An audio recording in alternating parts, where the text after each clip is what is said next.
Hi, Ralph. Hello. Hello there. Can I get some injury updates from you? I can either name players or you can go through the list.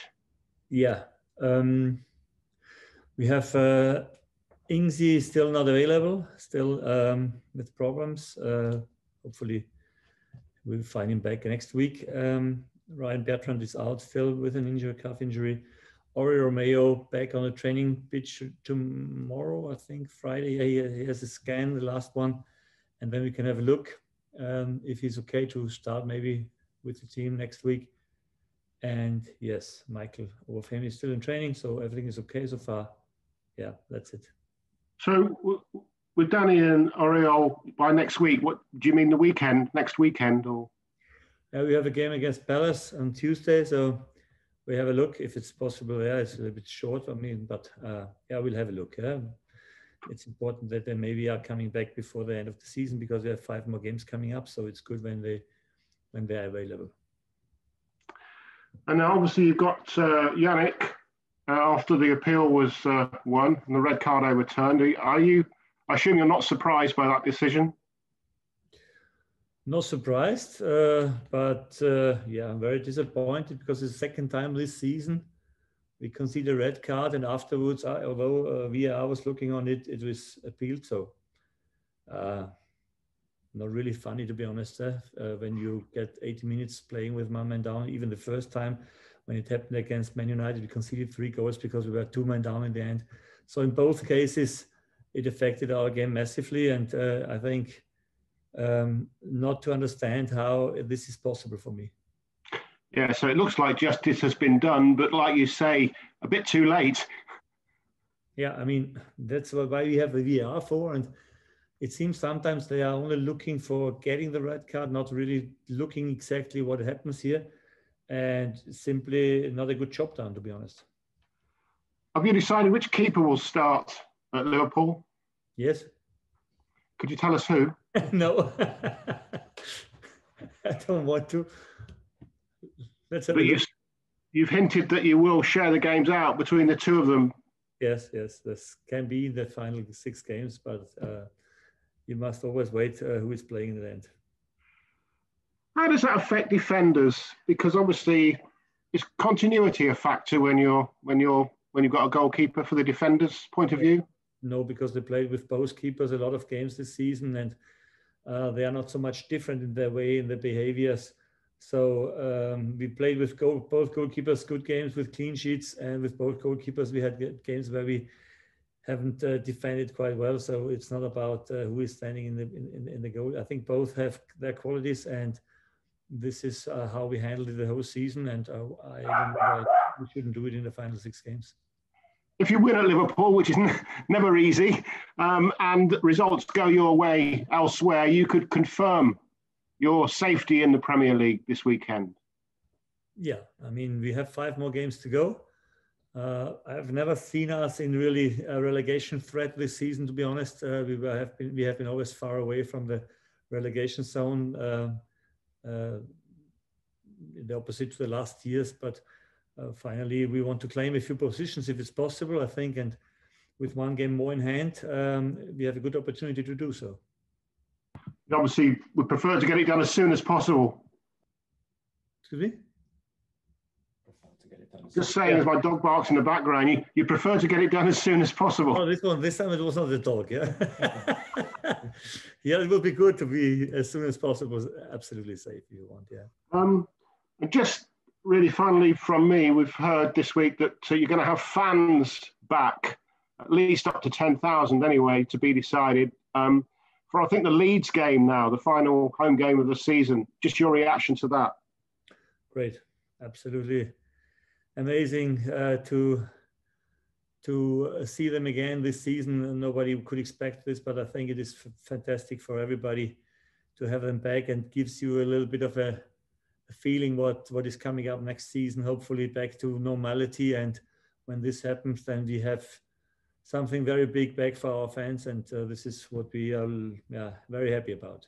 And I guess you prefer it if by then you didn't really have a great deal to play for in terms of, assuring safety. You'd like to have that done by then, I'm sure.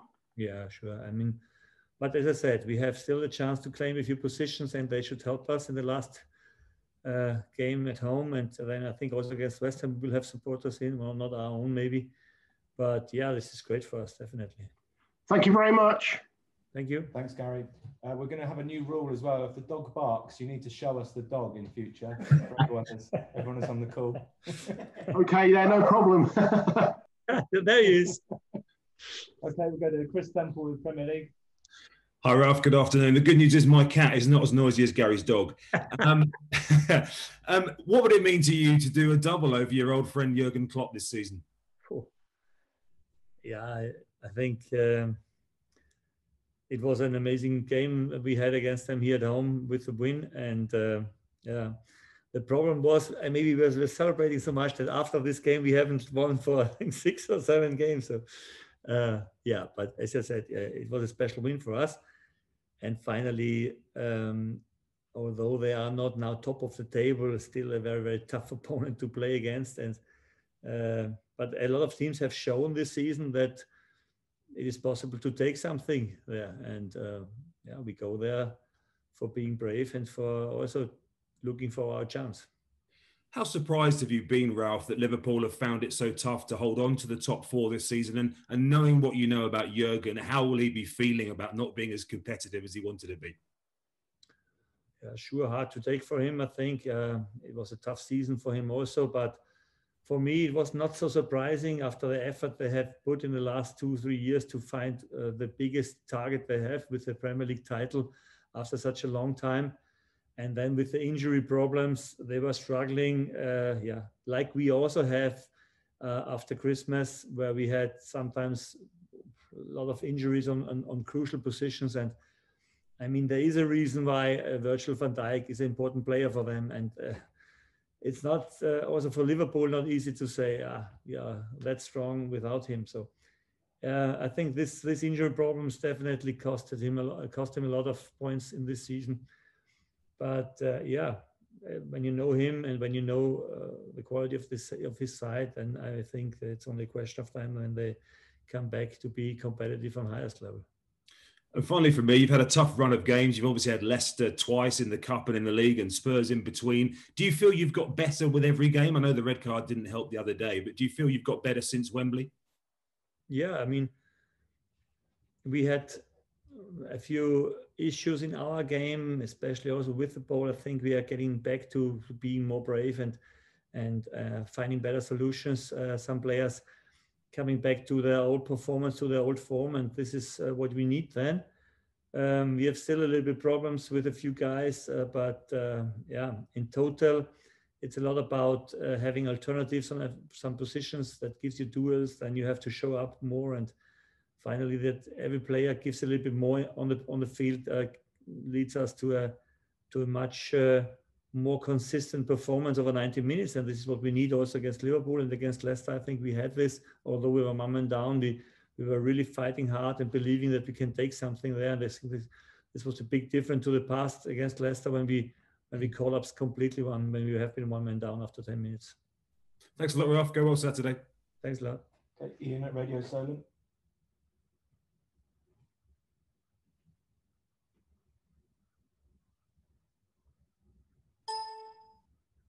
Ian, when you're ready.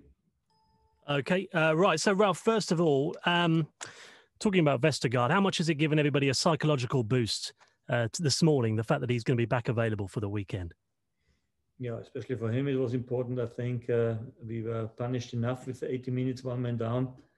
This doesn't help us when afterwards it's appealed and we get him back. We wanted to have him here 90 minutes against Leicester, and we would have more chances to win it, I think. But finally, it's good to have him back, definitely. And yeah, this is okay. And when you look at it, hopefully, mathematically, you'll be secure by the end of the weekend. How much does it give you an opportunity to play some of the fringe players, maybe some of the younger players between now and the end of the season, to give them some more first team action? Yeah, we have still a few targets to play for. I mean, I think position 12 could be possible for us this season. Last season, we ended at 11. So it would be after a very good first half of the season. So the minimum you can say it was a successful season. and this is what we want to get and we want to achieve. And this is only possible if you have a good average of points in the last 5 games, and this is why we are fighting for. But that doesn't mean that we don't want to give them a chance also to show up, a few players. Yeah, but it's important to have a positive end of the season, to go in a summer break with a good position for the transfer table, because then you have more arguments as a team that is around position 10. You have arguments also for new players to come in to be more successful next season, to help us to be maybe even higher up in the table. And one more, how much will your players have learned over the last few months because of the run of form, but also a whole manner of factors, the fact you've been playing with no crowd and what have you, a proper learning curve ahead of next season? Yeah, I think we changed our game massively, and we will also do it in the summer break, finding new ways of being more flexible, I think. And tactically, we have made a few very good steps forward. I think this season we have learned a lot again. It's necessary because we must get better, because the Premier League is getting better and better every year.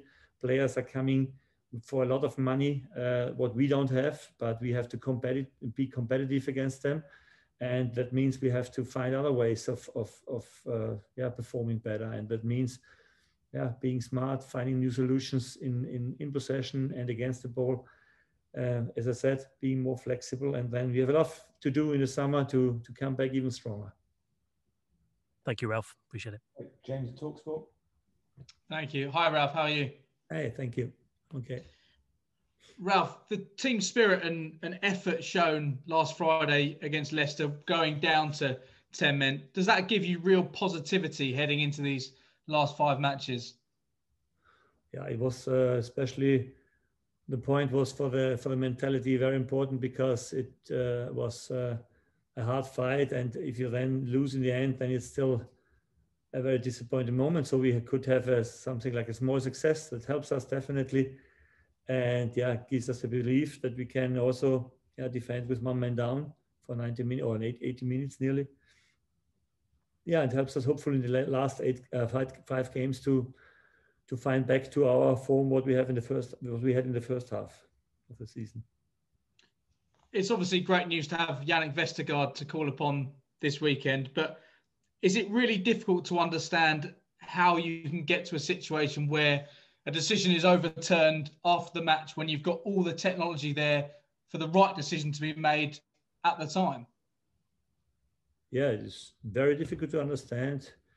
And the only reason why it is, or why it can be like this, is that they have not the right people on the right spots for the VR, because otherwise he must have seen it, that this was clear, not a goal chance. And when everybody sees it one day later, it doesn't help us in the end. And this is why we have the VR for. And I cannot understand it. It was the second time this season. So the second time that after the game, they say, sorry, but it was a wrong decision. This is not possible for me. And just finally, I think when it comes to goalkeepers, I think you said that Fraser may start on Saturday, but you're going to sort of change around the goalkeepers for the rest of the season. Is the plan to arrive at a first choice goalkeeper for next season, or do you not necessarily need to have a number 1?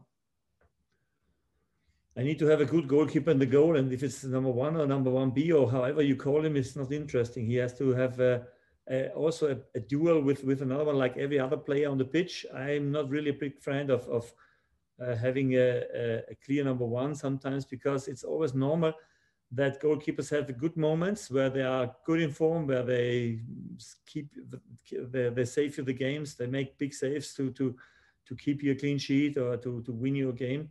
And finally, some moments where they are struggling a little bit, and then maybe the other one is in a better momentum, and then you can use him for this. And the good thing is that we have 2 good goalkeepers we can trust, and this is something of an advantage, I think.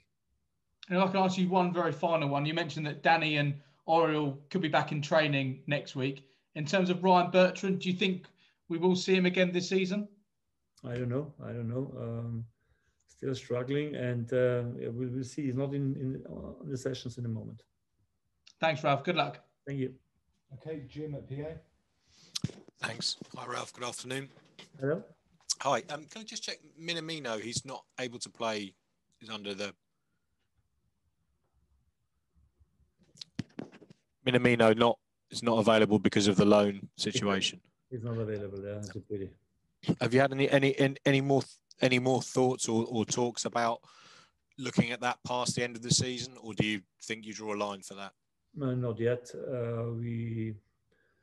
We try to give him as much game time as possible. I think he felt quite comfortable with us. He showed in the last game against Leicester also his defensively qualities, was working hard for the team. He's a mentality very strong player, I think.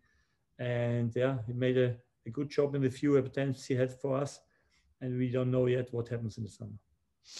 Ralph, we're sitting here now talking about, and there have been a few questions before about, Southampton could secure their Premier League status. And when we spoke to you earlier in the season, it was very much maybe looking towards, the other end of the table and perhaps, consideration for Europe. Are you generally surprised that the situation has panned out as it has after looking so good earlier in the season? When you see what things happened in this time, then you're not surprised that it ended up like we end up now, because the way we have a very clear statistic of our performances and of our injury stats in and around January, February, and this was sometimes really that we missed 8,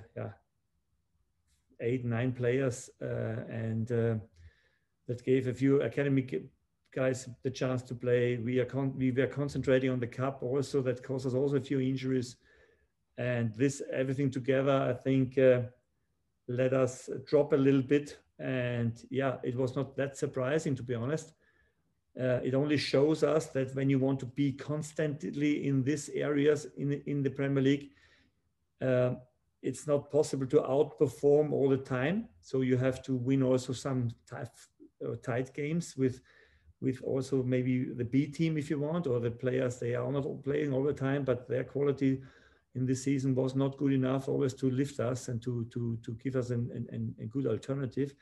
And this is the challenge for the summer, to make the squad bigger with more quality also in every position, and then that you can also come in the situation that you can make rotation like the big teams and still win their games. And because there are so many games around there, that otherwise it's not possible to be competitive. The season is too long, it's too tough. There are 2 good teams there that you can go there, like we did against Man United away, and with a few academy players, and then think you can be also competitive. This is not possible in the future. This was the clear message, and this is the challenge for the club in the summer to give us more opportunities for every position. Is that going to be an expensive situation, trying to improve the B team, as you put it? No, I think the big problem in the Premier League is when you ask for a new player somewhere in Europe or wherever, you automatically pay more money for him than other clubs all around the world. It's not the same like buying a car where everybody pays the same. It's always different. The price tag is a different one. And if you want to buy somebody who is not so expensive, then you have a problem with the working permit in England. So there is not really a solution, and you are killing yourself a little bit in this way, especially the lower, or I wouldn't say the lower league teams, but teams, they are not able to pay transfer fees like 20, 30 million. But when you see today, when you ask for an interesting player, it very often starts with 20 million. And I think we are not able to spend this money in a moment. But it is like how it is. And then we have to pick a few players. They have maybe the chance to become one-time really good players, and they all must fit perfect to us. This is the problem we have here in this club, and this is nothing new. Thanks very much. Best of luck in that. Thank you. Thank you. We will move on to the second section embargoed for 10:30 this evening, and we'll start with Dan Sheldon at The Athletic. Thank you, Jordan. Good afternoon, Ralph. Hello. It was warming to see you ask for the lights to be toned down so you didn't look as red. Yeah. I have that issue every time. The reason why I look red. Oh, it's okay. You've mentioned going down to 10 men inside 10 minutes kind of ruined your plans for the game against Leicester. What did you have planned? We saw you warming up, well, not you personally, but your team warming up with what looked like 3 at the back. Was that a realistic option for the Leicester game? But obviously Vestergaard getting sent off changed it. No, it is more behavior. Sometimes in possession against the ball. I think we are working very good in our 4-4-2. In our 4-2-2, this is a very good shape against the ball. But in possession, we are very often building up with three. This is nothing new. And Jack Stevens, obviously playing out of position at left back, in for Ryan Bertrand at the moment, performed well. What have you made of his development and his desire to improve over recent weeks? Yeah, it's important for him to show up because I think, especially in the left back position, he had a good game against Newcastle and now also against Leicester. I think he did it okay. And yeah, he's a smart player. And I think especially his qualities with the ball were convincing me to put him on this position. And hopefully, yeah, he can show up again. And then just finally, one more, if I may. Ryan Bertrand, what is actually wrong with Ryan Bertrand? You've mentioned it's the calf. Is there anything more specific than that? Or No. The calf problems, still feels it, and yeah, must have a look. Can take longer, I think. That's fine. Thank you, Ralph. Thank you. Okay, Tom Barkley. Hi, Ralph. Hello. You paint a bit of a bleak picture, to be honest, going forwards regarding how difficult it's going to be for Southampton with how Brexit have changed the rules and being able to find players that can improve the squad. How worried are you about the challenge going forward this summer, given all the things you've just said about trying to find those players that are worth less than 20 million, but not being able to get a work permit for them? Yeah, this is the big challenge we have, huh? And I think the positive in the summer will be, I think that a lot of teams, a lot of clubs in and around Europe need money because they lost a lot of money because of the pandemic. And that maybe gives you in the right moment the chance to pick some players that you normally cannot pick. This can be then when you have a few money, a chance for getting a cheap transfer, a cheap signing, but still a quality signing. And this is the things we have to look at. And there are some positions where we definitely need this. The fullback positions are not really good packed with a lot of quality in our team, where we need alternatives also for the future. And at some other positions, we must have a look at what happens in the summer. Yeah? We have still a few loan players. They are coming back. Yeah, some have done it well. A lot of them not even played in the Championship or in the League One. So you can see how difficult it is for them, that they don't even there perform well. So the way back is also not an easy one for them. That means that we have to look for new options. And I just want to ask about one player you know very well. He plays for Liverpool, but he's not playing at the moment. He just can't seem to get a game. It's Naby Keita. He's fully fit. He just can't. He doesn't seem to come off the bench. He costs nearly £50 million. Are you surprised with how it's worked out for him? Because on paper, his sort of energy, his drive seems like it would fit the Premier League perfectly, but it just doesn't seem to have worked out at Liverpool. Yeah, but you cannot analyze his situation from far away. You must be in the situation much more to know why and what is the problem. I think he was very often injured also. The Premier League is a physically very strong league. He had a few injury problems also. In Leipzig, he had a fantastic first year, and the second year he had the same issue sometimes. Yeah, like all players, you're never sure if they come and immediately perform well. Some need a little bit longer time. Some have immediately a good impact.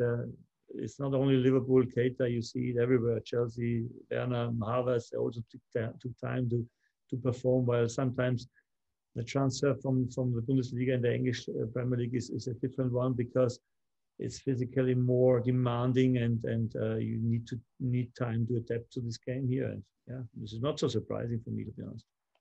Just one final one about Bertrand. Is there a possibility that he's played his last game for the club? I don't know. Hopefully not, but we don't know it. Thanks, Ralph. Thank you. Okay, Tom Leach. Hi, Ralph. You okay? Yeah, thank you. If I can just follow up on that Tom just asked about Ryan Bertrand first, just to add to that. Is there a deadline in terms of those contract talks that deal can remain unsigned? I know he's only got 6 weeks or so left on his current deal, but I just wonder how long the club are prepared to continue talking to him before, potentially they turn their attention to other targets at left back. Or yeah, we are still paying attention to other targets. That's normal, because the offer we made was not been accepted from his side. And finally, when this doesn't happen, or when there's no solution for the future, then we will have to look for other options we have in the future. Okay, Ralph, thank you. If I can just ask about Ibrahimovic Diallo.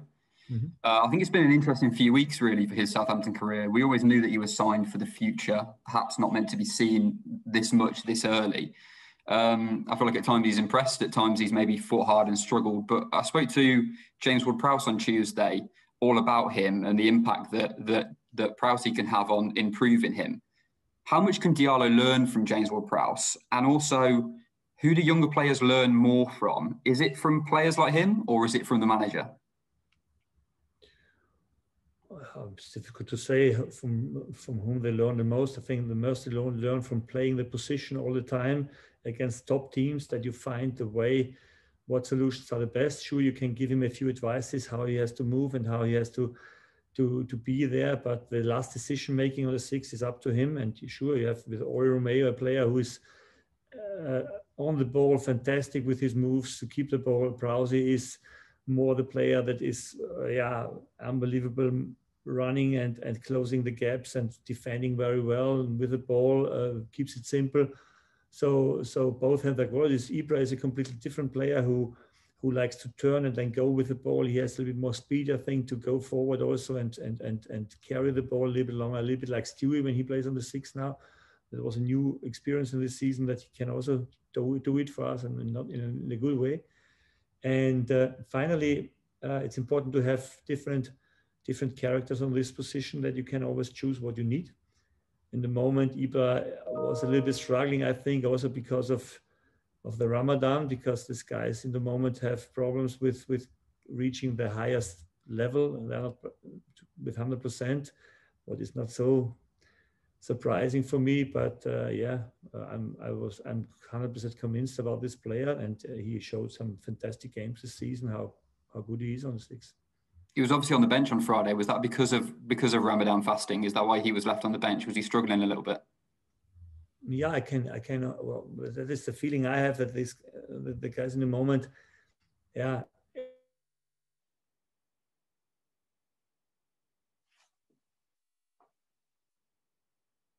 in the evening. I mean, it's not the best way to prepare for a Premier League game. And finally, you can see this also in the sessions, that sometimes not on the highest level, but we have to handle this. Okay, Ralph, thank you. Best of luck. Thank you. Dan Rose. Hi, Ralph. How are you? I'm okay, thank you. You mentioned a lot about transfers in obviously the previous people that have come on and asked questions today, but and that you want to get players in for the summer. How important is it to get players in early, especially with the Euros coming up? We've obviously seen in the past that if a player goes away and has a good tournament, their price point can skyrocket, can't it? How is the club looking to do early business in the window?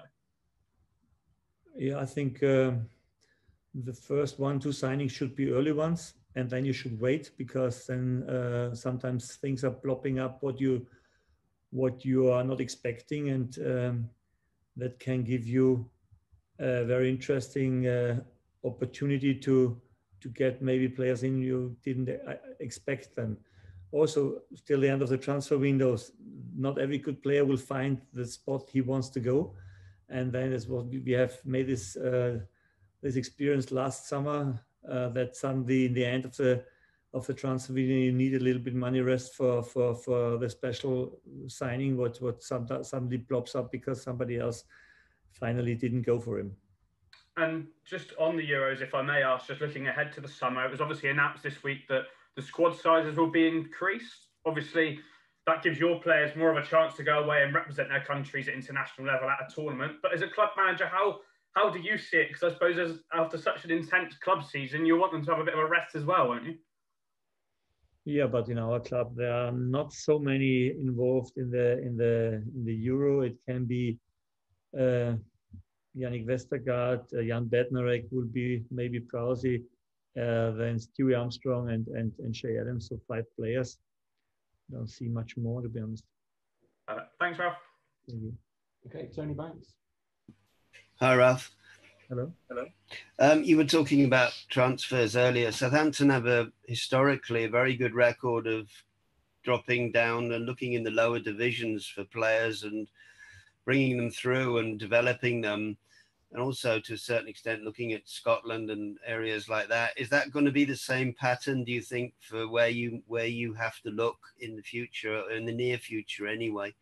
Yeah. I mean, we have our leagues where we put our targets on, and these are definitely some options where you can have a look at. But also here, the prices are rising massively, and meanwhile you are paying for a championship player also sometimes. I don't have to tell you. Ben Rama, I think, I don't know what he cost last season when he was going from Brentford to West Ham. So it is, it's also a lot of money you have to pay for them. And just one more from me. I mean, historically as well, has Southampton, as well as bringing through good young players, you're looking at young players, presumably a youthful profile that you can develop over time of the players you're going to bring in. Yeah. It's always helpful when they sign their first or second professional contract and not their last or second last. I think that helps us more. If you pay transfer fee, then you have the chance to get it back once in the future. And we have to sell players from time to time to make money for them. And this is the reason why we are more looking for young players. We also need to improve the academy, because also there it's important to bring better young players in. The problem is there only that meanwhile also the bigger clubs are very early having them in the targets, the best talents we have around here in England. So you also end up here with the 1B options, and finally their limits are definitely there, and then you must see how far you can develop them. But also in this part of clubs, the big clubs have a big impact in your chances to get good young players. Thanks, Ralph. Good luck. Thanks a lot.